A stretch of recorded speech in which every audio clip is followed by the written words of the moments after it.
Vamos falar hoje sobre acabamento. A gente vai entrar numa fase de acabamento da obra. Então, essa é uma dúvida muito importante. As pessoas acreditam antes de construir e é um terror, né? O grande vilão da construção, todo mundo fala isso. O grande vilão da construção é a fase de acabamento. Então, hoje nós vamos falar sobre esse acabamento. Antes de ver esse vídeo, você precisa ver um vídeo onde eu falo da construção semi-acabada. Coloca aí Otoniel Tavares, obra semi-acabada. Nós falamos sobre casa em EPS, construção de casa de isopor com painel monolítico, e lá eu mostro como é interessante você construir a sua casa, deixar ela semi-acabada, já com requadrações, já com reboco, com telhado, com todas as tubulações necessárias para depois você vir para a parte de acabamento. É interessante fazer dessa forma porque muitos clientes fazem o acabamento ali aos poucos, à medida que vai conseguindo, vai terminando etapa por etapa até finalizar. É muito comum que qualquer pessoa que inicia uma obra não tem 100% do recurso. Alguns têm, são mais programados, tudo mais. 90% ele tem 70%, 80% do recurso para construir a obra e ele quer construir uma casa com um padrão mais alto do que o recurso que ele tem. Por conta disso é interessante deixar essa parte de acabamento. Assiste esse vídeo que nós vamos falar sobre todas as etapas do acabamento. E eu quero lembrar você que o acabamento ele pode sim ser o vilão da sua obra. Pode representar até 70% do custo da sua obra. Quer dizer que sua obra custar aí R$1 milhão, o acabamento ele pode representar 700 mil, sim, facilmente. Porém, ele também pode representar só 30% da obra. Então, quer dizer, desses 700 aí você já economizaria 400 mil. Só que depende de você, depende do que você quer. Tem acabamentos que custam 50 vezes mais do que outros. E isso tudo depende do seu gosto. Recentemente, eu estava conversando com um colega que ele é arquiteto e ele falou para mim o seguinte: olha, as minhas casas custam R$4 mil o metro quadrado. Ele é arquiteto e ele é construtor também. Ele falou que o custo, ele já passa para o cliente logo que o custo é esse de R$4 mil por metro quadrado. Ele estava falando para mim, eu não entendo como que você fala que tem 30% de economia na construção em EPS, se o acabamento é a parte maior, se só tem 30% na parte cinza da obra, como que é 30% de 30%? Pá? Então assim, quando a gente se encontra, a gente fica aí debatendo sobre essas questões. De certa forma, nós somos aí concorrentes, né? Então a gente fica debatendo sobre isso. No entanto, você precisa entender que depende muito do que é a sua construção. Eu não sei qual é o tipo do cliente que ele atende. Eu sei que nós aqui da Construtora Tavares, nós atendemos os clientes que constroem casas de alto padrão. A média de construção é entre 200 a 500 metros quadrados. Tem algumas menores, mas essa é a média. E são casas de alto padrão. Talvez ele atende clientes que constroem casas de luxo, que é diferente do alto padrão. O custo ele é bem mais alto. Então, se eu colocar aqui para você, por exemplo, comparando aí com carros, por exemplo, se a gente colocar um carro melhor, um Corolla, a gente colocar um carro, a gente sabe que ele tem um custo mais alto, sim, mas não é um carro de luxo. É a mesma coisa da casa, tá? É um carro de alto padrão. Nós temos um carro de alto padrão, porém ele não é de luxo. Não é um carro de 2 milhões de reais. Então, a casa ela é a mesma coisa. Não é uma casa popular, é uma casa sim, não é médio padrão, alto padrão, mas não é uma casa de luxo. Provavelmente ele atenda os clientes de luxo que investem 70% da construção está no acabamento. Então, é importante você entender o que você vai investir na sua casa. Você quer uma casa de luxo? Então você se prepare para o acabamento. Com certeza você vai colocar ali talvez um piso importado, você vai colocar um piso de mármore, granito. Se você quer uma casa luxuosa, você vai investir muito no acabamento. Se você quer uma casa com alto padrão, se você quer economizar um pouco mais no acabamento, então você vai ter que pegar todas as dicas que eu vou passar aqui agora para você e seguir todas as etapas do acabamento para você entender. Lembrando que o acabamento é sempre interessante que o proprietário forneça os materiais para o acabamento, porque com isso ele pode escolher qual material usar. Quando você fecha uma obra para receber ela já com acabamento pela construtora, a sua margem de escolha é muito pequena. Por isso que você já assistiu o vídeo, né? Espero que você já foi lá, já assistiu o vídeo da obra semi-acabada, você vai entender com mais facilidade essas etapas. Pois bem, meu nome é Otoniel Tavares, Você caiu de paraquedas aqui nesse vídeo. Eu sou especialista nas construções em EPS e nesse vídeo nós vamos falar sobre todas as etapas do acabamento de uma construção em EPS. Quais são as etapas e quais as ordens que elas têm que ser executadas. Primeira etapa, a casa está pronta, semi-acabada, você recebeu a casa com reboco, com requadrações, tudo conferido, contrapiso pronto, tubulações, telhado, é hora de entrar no acabamento. Primeira coisa que você tem que fazer é a fiação elétrica. Fiação. Em outro momento você vai colocar tomadas, luminárias. Essa é a etapa de fazer toda a fiação. E ela é a primeira. Por quê? Porque nós temos ali as tubulações que podem estar entupidas. O canduíte pode estar dobrado, pode ter caído um pouquinho de massa, de concreto ali dentro do canduíte. Então, na hora de passar a fiação, se isso aconteceu, é importante que o eletricista vai lá, quebra aquela parede, desentope, tira a obstrução daquela mangueira e passa a fiação. Imagina se a casa estiver pronta. E já aconteceu. A gente já foi em casas em que o cliente, a fiação não passou dentro da área de serviço e ele já estava com a área de serviço com revestimento. Foi complicado, a gente teve que quebrar por outra parte. É muito comum uma mangueira entupir, um pouquinho de massa que cai ali, mesmo que a gente tome todo o cuidado, tampe, é comum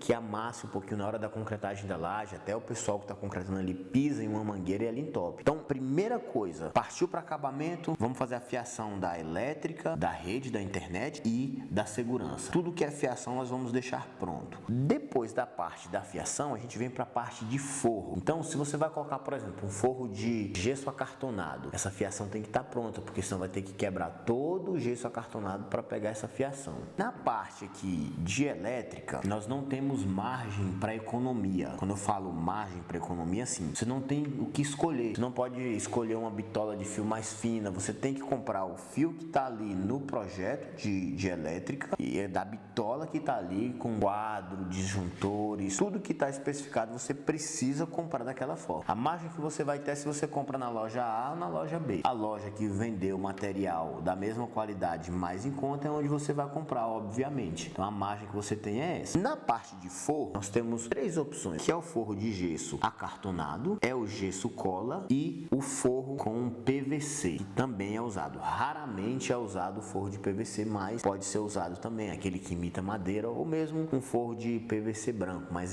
raramente nas nossas obras ele é usado, mas você tem essa opção também. Dessas três opções, ele é o mais em conta, é o forro em PVC, depois nós temos o gesso cola e por último o gesso acartonado. A diferença está, o gesso acartonado você consegue fazer sancas, desenho, um acabamento mais sofisticado, a iluminação também embutida, ela fica mais bonita no forro de gesso acartonado, tem um espaço entre a laje e o forro. Já o gesso cola é como se fosse um reboco, a laje está ali, ele é feito o gesso cola direto naquela laje, então você não tem margem para colocar alguns detalhes, colocar iluminação. Toda iluminação que colocar tem que ser de sobrepor, não dá para embutir nenhuma iluminação ali. Então essa é a característica do forro de gesso cola. O forro em PVC, ele é bem mais simples, de se fazer e normalmente não se usa quando tem laje, a não ser que você queira um imitando uma madeira, alguma coisa, mas ele é o mais econômico de todos. Em contrapartida, o que nós temos de mais usual aí é o forro de gesso acartonado e ele tende a ser o com custo mais alto. Então você tem essas três opções aí, você precisa de ver qual opção você vai escolher para colocar na sua casa, lembrando dessas características. Na parte de forro nós não temos diferença na construção em EPS, tá? Você pode usar qualquer um, todos que você usar vai ficar bom e não vai dar nenhuma diferença na construção por ela ser em EPS. Depois disso, viemos para a parte de pisos e revestimento e pingadeiras. Olha só, primeira coisa a fazer na casa, fiação de elétrica, rede e segurança. Depois nós vamos fazer o forro. Por quê? Se você fizer primeiro o piso para depois fazer o forro, o gesseiro que vai estar trabalhando ali, ele vai precisar de montar andaime. Esses andaimes vai estar montado em cima do porcelanato, em cima do seu piso que está pronto. Ah, mas eu posso proteger? Pode, mas vai por mim. Mesmo assim é comum. Vai que cai uma marreta lá de cima, em cima do seu piso que está pronto. Ah, mas o gesseiro paga. Gente, não é assim. assim. Tudo bem, você pode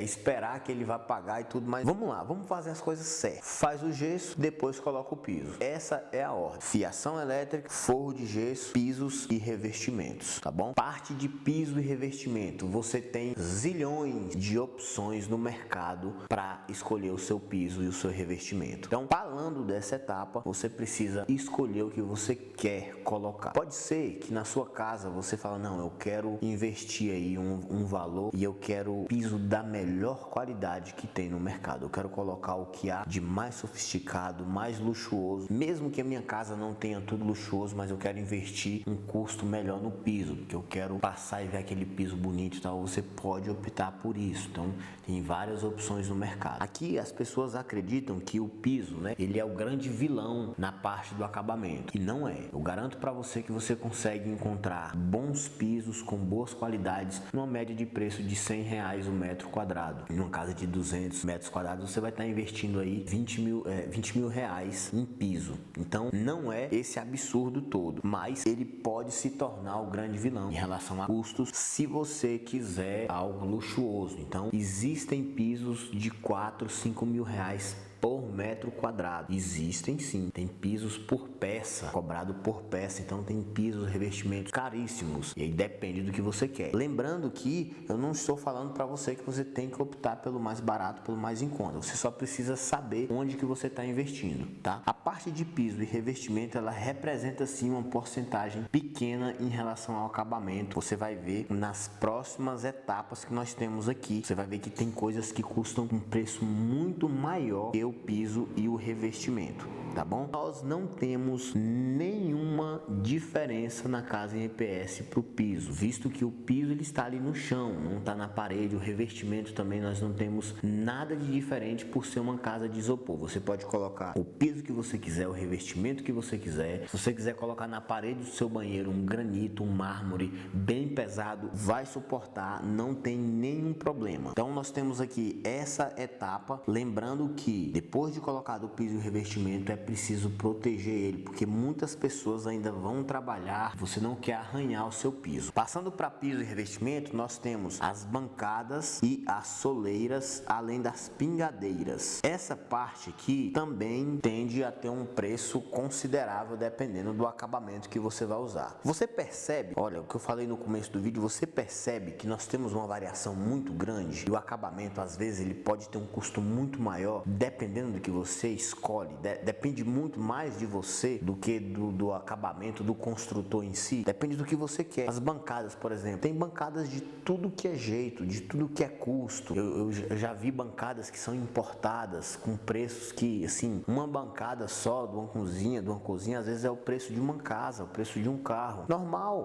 Tem bancadas sim dessa forma em casas, né, com esse padrão de construção que a gente apresenta. Então, às vezes, você está construindo sua casa, você fala: não, chegou aqui na parte da cozinha, eu quero investir em algo melhor, eu quero ter uma bancada grande, eu quero ter uma ilha, eu quero colocar uma bancada da melhor qualidade que tiver, eu quero uma bancada branca que não mancha, uma cinza, eu tô passando para você as características para te ajudar a fazer os seus orçamentos e escolher qual é o melhor acabamento que você vai colocar na sua casa. A esquadria, ela é muito interessante, ela é mais bonita, ela tem uma segurança maior, ela tranca, então é mais difícil abrir essa esquadria, ela é mais bonita, né? Uma esquadria de alumínio, ela é mais bonita, enquanto o blindex, ele é mais fácil de abrir, tem uma segurança menor, ele passa água, a esquadria não passa, ele também não é tão bonito quanto a esquadria, porém ele é bem mais econômico. O blindex, ele chega a custar 4 vezes menos do que a esquadria. E olha só, na parte de esquadria, eu falei para você que o piso, você investir R$100, um piso bom, um porcelanato bom, numa casa de 200 metros quadrados, você vai gastar 20 mil reais em piso, né? Desconsiderando aí a mão de obra. A esquadria, você vai gastar uma média de 120 mil reais em uma casa de 200 metros.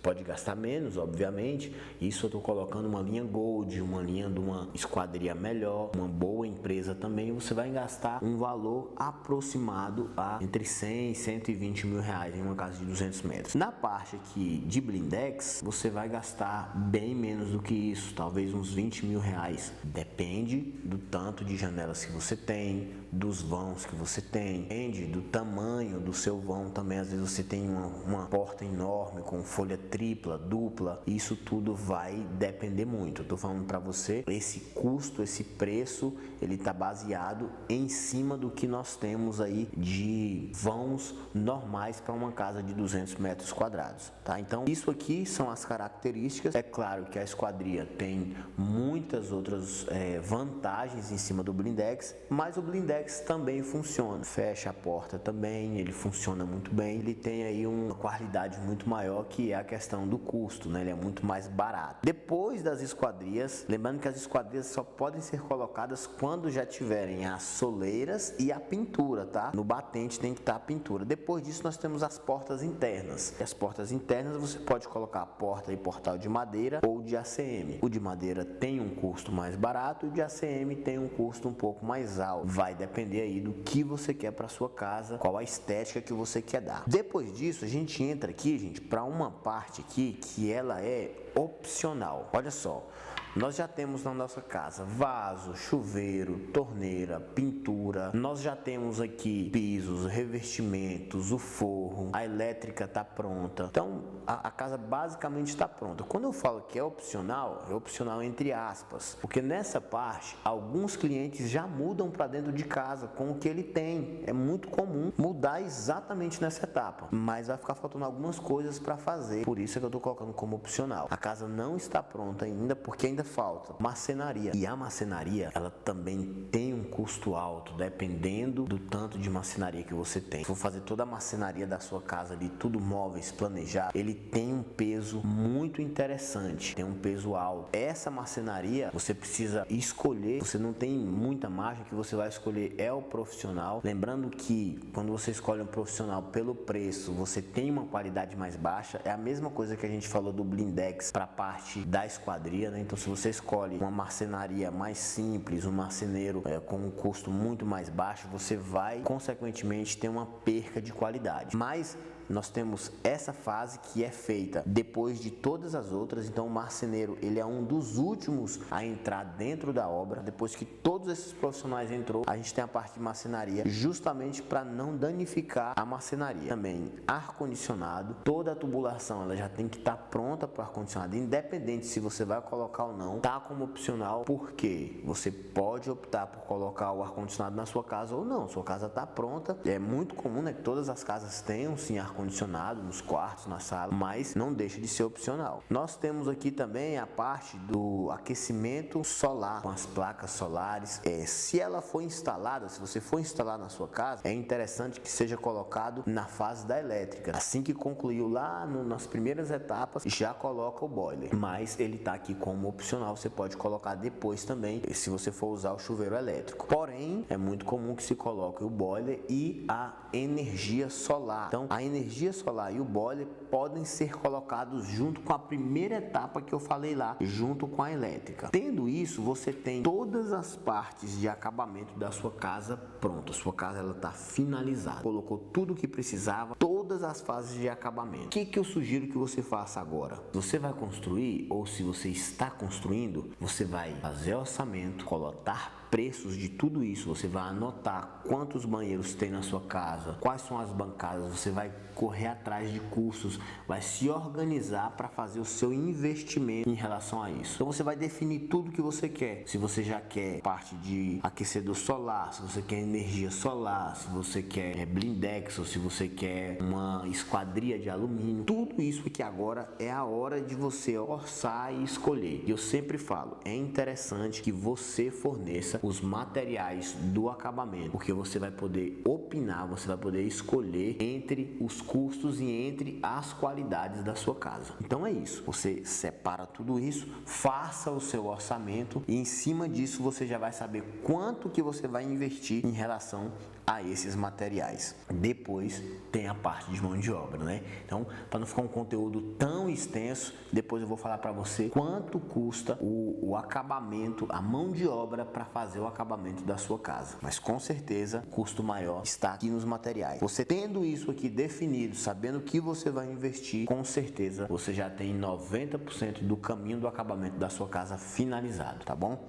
Então é isso, forte abraço para você e a gente se vê no próximo vídeo. Não esquece de curtir. Se tiver alguém que está construindo, mesmo mesmo que não seja uma casa RPS, indique esse vídeo para ele saber o que vai custar aqui na obra dele, saber quais são as margens que tem, quanto que ele vai investir. Às vezes não se assustar tanto, né? O pessoal assusta muito, acabamento, às vezes nem é tão caro assim, às vezes é também, vai depender. Mas curte, compartilha esse vídeo com alguém aí e se inscreve lá no canal. Eu tô vendo que tem muita gente assistindo o conteúdo, tem muita gente comentando também, comenta aí, mas poucas pessoas estão se inscrevendo. Então se esse conteúdo ele tá fazendo sentido para você, se inscreve no vídeo, tá ajudando a gente a continuar divulgando esse conteúdo. Forte abraço e a gente se vê no próximo vídeo.